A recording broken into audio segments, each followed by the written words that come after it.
नमस्कार दोस्तों, UP triple SC से एएनएम भर्ती का नोटिफिकेशन जारी हो गया और अंततः आप सभी का इंतज़ार समाप्त हुआ। जैसा कि आप लोगों के मन में डाउट था कि पीईटी 2023 से क्या ये वैकेंसी आ पाएगी कि नहीं, तो मैंने आप सभी लोगों को पहले ही बता दिया था कि आपका जो नोटिफिकेशन है वो इसी पेट 2023 से ही आएगा। मन में आपके डाउट था, लेकिन अब वो डाउट क्लियर हो गया क्योंकि ऑफिशियल नोटिस जारी हो चुकी है। आप देखेंगे 5000 प्लस पदों पर आपका जो विज्ञापन है वो जारी हुआ है। उत्तर प्रदेश अधीनस्थ सेवा चयन आयोग लखनऊ विज्ञापन के प्रकाशन की तिथि 14/10/2024। ऑनलाइन आवेदन शुल्क जमा और प्रारंभ करने की जो तिथि है वो 28 तारीख से, इसी महीने से आपका जो ऑनलाइन आवेदन है वो स्टार्ट हो जाएगा। और जो आपका अंतिम तिथि होगी वो 27 नवंबर होगी और संशोधन की अंतिम तिथि 4 दिसंबर।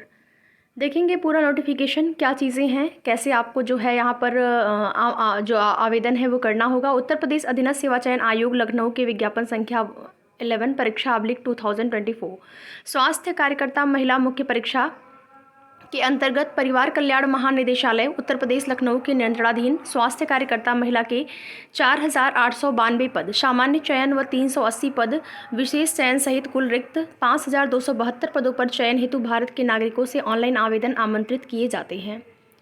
स्वास्थ्य कार्यकर्ता महिला मुख्य परीक्षा हेतु अभ्यर्थियों की शॉर्टलिस्टिंग उनकी प्रारंभिक अर्हता परीक्षा पीईटी 2023 के स्कोर के आधार पर की जाएगी। अतः इस परीक्षा में प्रतिभाग हेतु केवल वही अभ्यर्थी ऑनलाइन आवेदन कर सकते हैं जो प्रारंभिक अर्हता परीक्षा 2023 में सम्मिलित हुए हैं एवं उन्हें आयोग द्वारा स्कोर कार्ड जारी किया गया है। प्रारंभिक अर्हता परीक्षा 2023 में वास्तविक स्कोर एवं नॉर्मलाइज्ड स्कोर में 0 या उससे कम नकारात्मक अंक प्राप्त करने वाले अभ्यर्थियों को मुख्य परीक्षा हेतु शॉर्टलिस्ट नहीं किया जाएगा, परंतु यह कि जब तक आयोग स्तर से जांच के अधीन व औपबंधिक श्रेणियों के अभ्यर्थियों के प्रकरण में अंतिम निर्णय नहीं लिया जाता है, तब तक इन श्रेणियों के अभ्यर्थियों को भी आयोग द्वारा आयोजित की जाने वाली विभिन्न मुख्य परीक्षाओं में आवेदन की औपबंधिक रूप से अनुमति इस प्रतिबंध के साथ प्रदान की जाती है कि ऐसे अभ्यर्थियों की मुख्य परीक्षा हेतु शॉर्टलिस्टिंग व चयन संबंधित अग्रेतर कार्रवाई आयोग द्वारा की जा रही जांच के परिणाम और निर्णय के अधीन होगी। ऑनलाइन आवेदन करने वाले अभ्यर्थियों के लिए आवश्यक सूचना क्या है? इस विज्ञापन के अंतर्गत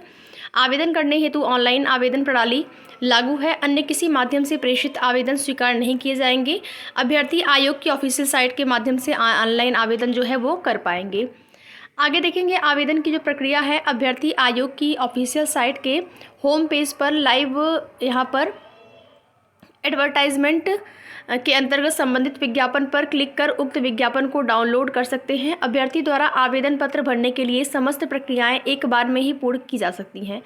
आवेदन की प्रक्रिया में अभ्यर्थियों को ऑनलाइन आवेदन भरने से संबंधित दिशा निर्देश दिए गए हैं और यहाँ पर आप देखेंगे अभ्यर्थियों से अपेक्षा की जाती है कि वह विज्ञापन को सावधानीपूर्वक पढ़ें और भली भांति समझ लें कि विज्ञापन पद हेतु अवांछित अनिवार्य अर्हता व अन्य अर्हताएं धारित करते हैं तथा निर्धारित आयु सीमा के अंतर्गत आते हैं। अभ्यर्थी विज्ञापन में उल्लिखित निर्धारित अर्हता एवं शैक्षिक योग्यता धारण करने पर ही आवेदन पत्र भरने की प्रक्रिया आरंभ करें। अभ्यर्थी को आवेदन की अंतिम तिथि जो कि 27 नवंबर 2024 है तक संबंधित आवश्यक अनिवार्य जो अर्हताएँ हैं, शैक्षिक अर्हताएँ हैं और तत्संबंधित जो प्रमाण पत्र धारित करना अनिवार्य है। यानी कि जो भी आपके डॉक्यूमेंट्स हैं सब जो है 27 अंतिम तिथि जो कि 27 आपकी होगी 27 नवंबर 2024 उसके पहले के होने चाहिए। आगे देखेंगे आरक्षण आयु सीमा में छूट का लाभ चाहने वाले अभ्यर्थी संबंधित आरक्षित श्रेणी के समर्थन में इस विस्तृत विज्ञापन के परिशिष्ट में मुद्रित एवं वेबसाइट पर उपलब्ध निर्धारित प्रारूप पर सक्षम अधिकारी द्वारा जारी जाति प्रमाण पत्र आरक्षण संबंधी प्रमाण पत्र को आवेदन की तिथि तक अथवा विज्ञापन में उल्लिखित आवेदन की अंतिम तिथि तक जारी किया गया हो अवश्य प्राप्त कर लें एवं जब उनसे अपेक्षा की जाए तब उन्हें उक्त प्रमाण पत्र आयोग में प्रस्तुत करना होगा। जो आवेदक आर्थिक रूप से कमजोर श्रेणी के अंतर्गत आवेदन के इच्छुक हैं उन आवेदकों से अपेक्षित है कि वह आवेदन करने से पूर्व दिनांक 1/4/2024 से जो आपका 1 अप्रैल 2024 से 27 नवंबर 2024 के मध्य निर्गत ईडब्ल्यूएस प्रमाण पत्र जो वित्तीय वर्ष 2023-24 की आय पर आधारित हो और वित्तीय वर्ष 2024-25 हेतु मान्य हो को धारित करना सुनिश्चित करें। इस चीज़ का आपको विशेष ध्यान रखना है। जो ईडब्ल्यूएस श्रेणी के अंतर्गत आप जो ईडब्ल्यूएस प्रमाण पत्र बनवाते हैं उसमें जो है आपका प्रमाण पत्र जो है कब का होना चाहिए, तो देखेंगे यहाँ पर वित्तीय वर्ष उसमें 2023-24 होना चाहिए वित्तीय वर्ष 2023-24 की आय पर आधारित होना चाहिए, वित्तीय वर्ष 2024-25 हेतु मान्य हो, ऐसा आपका जो वो है ईडब्ल्यूएस प्रमाण पत्र होना चाहिए। और डेट आप यहाँ पर देख सकते हैं कब से कब तक का होना चाहिए। तो आपके पास अभी टाइम है, आप बनवा लीजिए। आवेदन प्रक्रिया संबंधित यहाँ पर निर्देश दिए गए हैं, वो आप देख लीजिएगा। ओटीपी के माध्यम से अभ्यर्थी प्रारंभिक अर्हता परीक्षा के रजिस्ट्रेशन नंबर के सापेक्ष रजिस्टर्ड मोबाइल नंबर ईमेल पर प्रेषित किए गए ओटीपी के माध्यम से लॉगिन कर सकते हैं। और यहाँ पर आवेदन के लिए आप सभी देख सकते हैं क्या चीज़ें जो अर्हताएँ वगैरह हैं सब मांगी गई हैं। फ़ोटो, हस्ताक्षर, अन्य विवरण किस तरीके से भरे, पूरा का पूरा जो नोटिफिकेशन आप पहले विस्तार से पढ़ेंगे और पढ़ने के बाद जो है वो आप अपना आवेदन करेंगे। फीस का भुगतान एवं समायोजन तथा एप्लीकेशन फॉर्म सबमिट।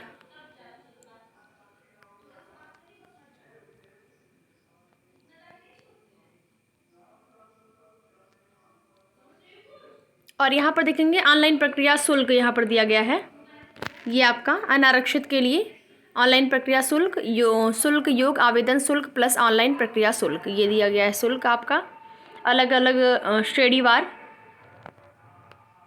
फॉर्म का प्रिंट आउट आप लोग अपना जो है एप्लीकेशन फॉर्म जब आवेदन करेंगे तो उसका आवेदन पत्र में संशोधन, यहाँ पर संशोधन संबंधित चीज़ें दी गई हैं, वो आप संशोधन देख लेंगे। अभ्यर्थी द्वारा अपने आवेदन पर पत्र के निम्नलिखित विवरणों को ही संशोधित किया जा सकता है। उक्त के अतिरिक्त अभ्यर्थी की आवेदन में किसी अन्य विवरण को संशोधित करने की अनुमति नहीं दी जाएगी। तो आप यहाँ पर देखेंगे क्या संशोधित करने के लिए नाम में वर्तनी की गलती, पति या फिर पिता के नाम में वर्तनी की गलती, पत्राचार का पता, अन्य व्यक्तिगत विवरण जैसे ईडब्ल्यूएस क्षैतिज आरक्षण श्रेणी, ये आपका हो गया। जाति की श्रेणी, लिंग, जेंडर, आवेदन में अनिवार्य अधिमानी अर्हता संबंधित दर्ज किया गया विवरण। आगे देखेंगे ये पत्रों का विवरण दिया गया है। कुल विज्ञापित पदों की संख्या और उनके सापेक्ष लंबवत आरक्षण का विवरण यहाँ पर दिया गया है, जिसमें विभाग का नाम परिवार कल्याण महानिदेशालय उत्तर प्रदेश लखनऊ, परिवार कल्याण महानिदेशालय उत्तर प्रदेश लखनऊ। और इसमें आप देखेंगे जो पद नाम है उसमें स्वास्थ्य कार्यकर्ता महिला एवं सामान्य चयन, ये वेतन मान दिया गया है इसमें। और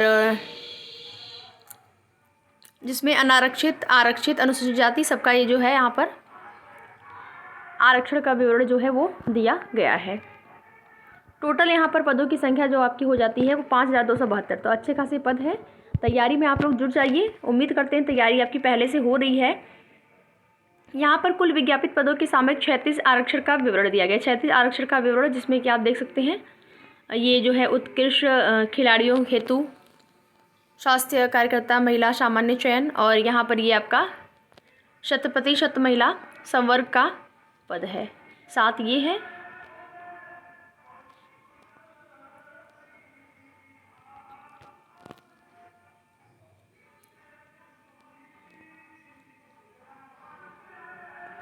यहाँ पर देखेंगे अर्हताएं। शैक्षिक अर्हता में उत्तर प्रदेश चिकित्सा स्वास्थ्य एवं परिवार कल्याण विभाग स्वास्थ्य कार्यकर्ता और स्वास्थ्य पर्यवेक्षक पुरुष और महिला और राजपत्रित सेवा नियमावली 2018 के भाग 4 नियम 8 के अनुसार सेवा में स्वास्थ्य कार्यकर्ता महिला के पद पर सीधी भर्ती के लिए निम्नलिखित अर्हताएं होनी आवश्यक है। अभ्यर्थियों ने माध्यमिक शिक्षा परिषद उत्तर प्रदेश के इंटरमीडिएट परीक्षा या उसके समकक्ष सरकार द्वारा मान्यता प्राप्त कोई परीक्षा अवश्य उत्तीर्ण कर ली हो। अभ्यर्थी ने भारतीय परिचर्या परिषद के संनियमों के अनुसार 1 वर्ष 6 माह 2 वर्ष का सहायक नर्सेज एंड मिडवाइफ ANM प्रशिक्षण पाठ्यक्रम प्रसूति संबंधित 6 माह का प्रशिक्षण सहित सफलतापूर्वक अवश्य पूर्ण कर लिया हो और जो Uttar Pradesh nurses and midwife council Lucknow में विधिवत पंजीकृत हो। अधिमानी अर्हता में आप यहाँ पर देख पाएंगे उत्तर प्रदेश चिकित्सा स्वास्थ्य एवं परिवार कल्याण विभाग स्वास्थ्य कार्यकर्ता और स्वास्थ्य पर्यवेक्षक और राजपत्रित सेवा नियमावली 2018 के भाग 4 नियम 9 के अनुसार अन्य बातों के समान होने पर सीधी भर्ती के मामले में ऐसे अभ्यर्थियों को अधिमान किया जाएगा जिन्हें प्रादेशिक सेना में न्यूनतम 2 वर्ष की अवधि तक सेवा की हो या फिर जो है यहाँ पर अधिमानी अर्हता है राष्ट्रीय कैडेट कोर का B प्रमाण पत्र प्राप्त हो।